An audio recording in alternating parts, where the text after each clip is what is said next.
Today on the Small Interview Project, I'm talking to Chris Allan. Now, Chris is in charge of Slipstick, which is an interesting story, which is one of the reasons why I've got Chris involved today. Chris is not technically a Canberra-based business, but his product is available in and around Canberra, which I'll get Chris to talk about soon. But the main reason I want to talk to Chris is because it's an awesome story where he's actually not only a business owner, but he's also the inventor of the product, and he's taken it to a global marketplace. So I wanted to get some insights on that. So how are you today, Chris? Very well, thanks, Tony. Did that make you sound impressive enough?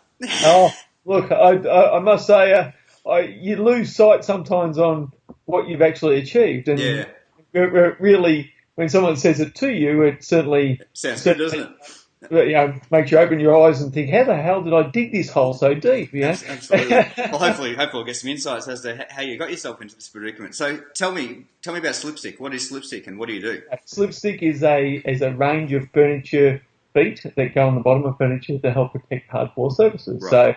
So we basically started back in just before 2000 and came up with an idea of a product to stop your furniture from sliding around. Okay. I actually had some furniture of my own that was on a hard floor surface that slid every time my lovely wife Linda stood up with our little baby girl Kimberly, who's not so much a baby anymore. Yep. The chair would slide away from the modular lounge suite. So and mark the floor. I went to work and before then I actually went to a lot of different hardware stores, a lot of different furniture stores, and tried to find something that would stop my furniture from sliding around. Right. And I couldn't find anything. So being a fitter and turner, I went to work and I turned up some plastic feet and got some openers and I put them in the bottom of the plastic feet and screwed it onto my furniture and it worked. Okay. And then I thought, well, you know what, I might take it from here and see if I can actually build a plastic injection molding tool, which is the industry I was in,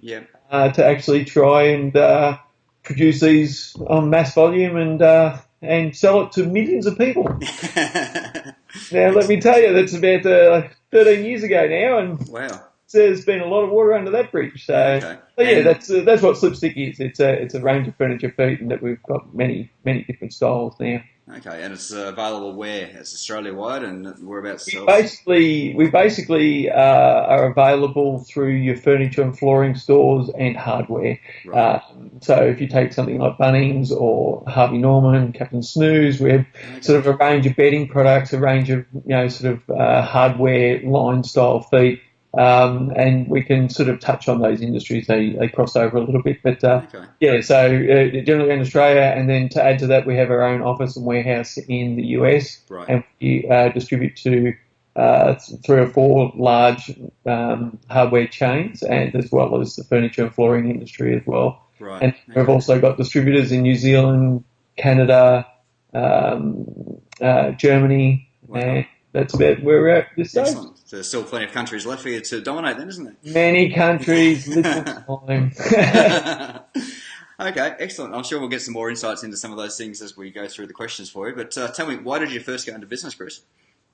Well, I thought I was going to make millions in a day. But honestly, I come up with the idea, thought it was the best thing since sliced bread. Yep. And look, it's a great product, don't get me wrong, but actually getting it out there and marketing it is an incredibly tough challenge. Sure. Making the product was a year after work. I'd go back with my boss at that stage, who's now my business partner now, and we'd spend every night working on tooling to actually manufacture about 6 different types of furniture feet. Okay. And it was a long year, but it was nothing compared to what it is like to actually market your product and actually get it out there and get people to know who you are. Sure. And I'm sure most of the people that probably watch this video have never heard of us before. Yep. So that's the challenge. Okay.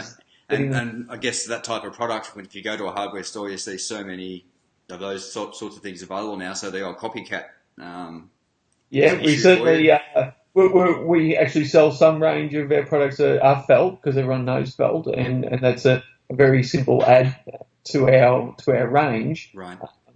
Our specialised feet are still as good as they were as the day they were invented. We've made some improvements over time, but yes, there are quite a number of feet in that range. There's manufacturers that do sliders. There's manufacturers that there's a whole different range of manufacturers, different types of felt, different types of products out there. So yeah, we're just a little niche in amongst that, and been lucky enough to sort of not step on anyone's toes, and we haven't been stood on too much ourselves as well.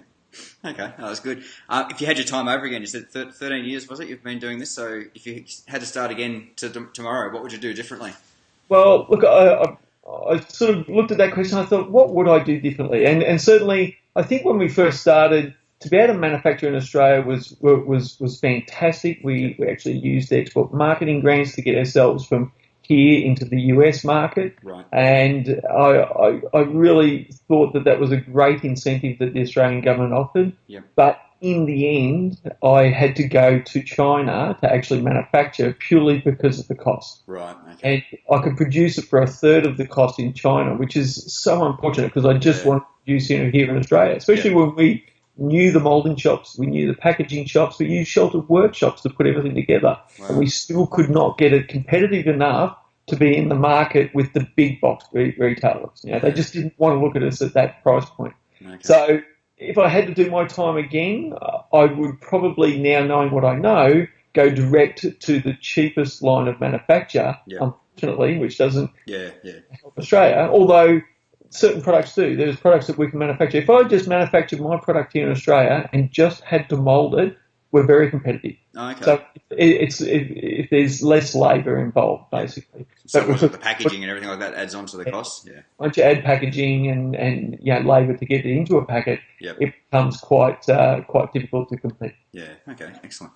And what's been your biggest challenge? I'm sure you had many challenges, whether it's been just in the Australian market or taking it global.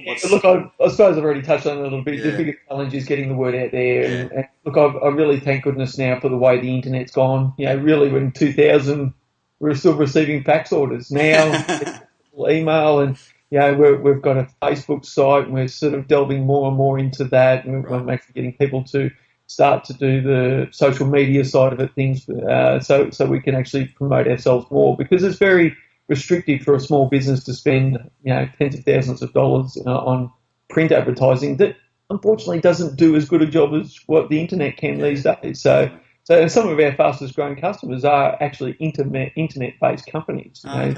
Companies like Amazon and they just are growing in leaps and bounds, and we're going with it. We're with that way. Okay, so you are selling on Amazon? Yeah. Okay, and how did you go setting up that sort of arrangement? Was it? It's another account. We have an account like we do with the hardware store. We have a buyer. We have you have to go through and they have to approve the product, and so we're luckily enough. I think Amazon, you can basically be like eBay, sort of almost promote your product through Amazon. Well, we're lucky enough to be warehoused by Amazon, so we're actually in all, I think it's 58 warehouses of theirs through Amazon, which is an incredibly interesting company in themselves. Like we pull up reports on ourselves that are so detailed. How long it took us to actually click on the order that we received from them. It's down to the nth detail. So there's no hiding. You cannot. If you miss something, they know. But they're also in the same token. That's fantastic information to know. All the feedback, everything, even buyers now that we're promoting to in other industries, go straight to Amazon and read the feedback on our products. Okay. And so that is even a tool for us to help promote ourselves to other buyers. And obviously, we have to stick within a price range and get discounts and all that sort of stuff to interest other people. But it's been one incredible journey just with those guys. We've grown we've been with them, I think, 4 years now, and we've doubled every year. Wow. So it's been incredible growth. Do you integrate that that portal into your other social media sites, like your Facebook and those sorts of things, and your websites, where people can buy directly from Amazon? Yeah, we haven't done that path directly with Amazon because we want to support all of our stockists. Right. Whether it's Amazon or Bunnings or Ace Hardware, so to evenly promote those, you can't sort of say, and you can get it at Amazon. We do have a few sites set up for certain products that Amazon carries that not many other people do, and they direct them straight to Amazon. Okay. So people searching for a bed riser, most of those, if they're searching for a particular product, they'll be sent straight to Amazon because they know they can get it, and that person's already online and can just click and buy. Okay, excellent. And you mentioned eBay. Are you using eBay or not at the moment? Well, we do use eBay, but we have like another third party that sells for us, like a third party Okay. store on eBay. Again, we don't want to be selling the product ourselves Yeah, because using your distributors. if I, yeah, the distributors is the far better way, I believe, to go. Right. I want to have the time that I want for my personal gain. Yeah, Uh, yeah. yeah, if I went out there and I was in the car and I was going from store to store to sell to every store, there goes all my time. Yeah, And I think that's part of working on the business rather than in the business. yeah, I try to remove myself for as much without losing too much control, which is also yeah, another big issue. If you let go too much, then there's no way of actually controlling it as yeah. well. So Okay. we have to have great relationships with distributors, agents, and so forth, Yeah. just to keep a control on what's going on. Okay, and you just started touching on that then. So how do you balance that working on versus in the business? Well, I work from home. Yep. A start, and Is that good or bad? yeah. Well, look, the school holidays get challenging. Yep, I have yep. to say it's the noise. I can put the earplugs in Sure. and try and shut myself into a little hole. Yep, But yep. yeah, it's been fantastic. I think the time that we've been able to gain with the kids over the last 10 years, and my eldest is near on 15 now. Yep. It's been invaluable. Look, I certainly have let go a lot of the profit side of it. Yep. I'm sort of selling to a distributor who's selling to a store who's selling to the consumer. Sure. So obviously you cut a lot of your margin out. Yes. But I can never buy back those 10 years with my Yeah. kids. So for me, that was my biggest achievement. Yep. Was really to have that time. I've been out for a Father's Day breakfast just this morning. Oh, excellent. Just Excellent. my kids. It's my time. I can go. Yeah. I might have to make up for it tonight, or I was up this morning, but But you have that choice. it's my shot, and I'm quite into fitness as well, so I spend a couple of hours every day doing fitness, and so again, that's my choice. I get up early before the family gets up, I get out. So to me, that benefit of having my own business Gives is that work-life balance. valuable. I couldn't do that while I was employed. I feel too responsible, and businesses wouldn't open at 4 a.m. so I could start. It's just not economic. But I guess given the fact you're dealing with US markets and other places too, you've got that advantage with the time zone. You can talk to your distributors at Definitely. strange Australian hours and Yeah. At 4 a.m. it's like 3 a.m. over in the US. At our office, or in Germany, I think it's about in the afternoon. So it really is a big advantage to be able to get up that nice and early and have that communication. That one-on-one. That's very hard to do. It doesn't stop me having to go there and actually exactly. be there for a couple of weeks to help them and to really grow their business, show them that my support. But certainly with this technology, just like we are today, Tony, it's just incredible. Awesome, that's great. All right, Chris, my last question for you is what advice, given all your experience, what advice would you have for somebody who's about to go into business tomorrow? The advice, I know you gave me this question. I'm going to flick to my notes because it's. Look, I suppose if you come up with this idea,